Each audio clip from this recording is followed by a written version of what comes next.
हे guys welcome back to new mini vlog. So आता मी निघालो आहे. समजूच तुम्हाला कुठे कुठे चाललं. आता सध्या CNG भरायला थांबलो आहे.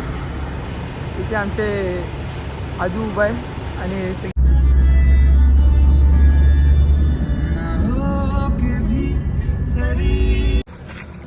पहिला ब्रेक घेतलेला आता आम्ही हडपचा वडापाव.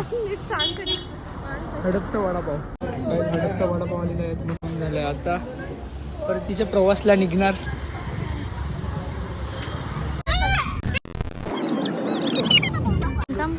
हे गाईस स्वतः आम्ही आलेले लोणीला आणि आमचे जिजू घ्यायला आलेत आम्हाला. आणि आम्हाला भाऊजीने अर्धवट लाडकी आत्ता भेटली. आत्या बरी ना. आत्याने आमच्यासाठी स्पेशल बिर्डा केला. दंडवत बोलतात ना तशी तारा आहे. काय सांगू तुझ्यासाठी आलो मी आणि तू असं अशी बोलते.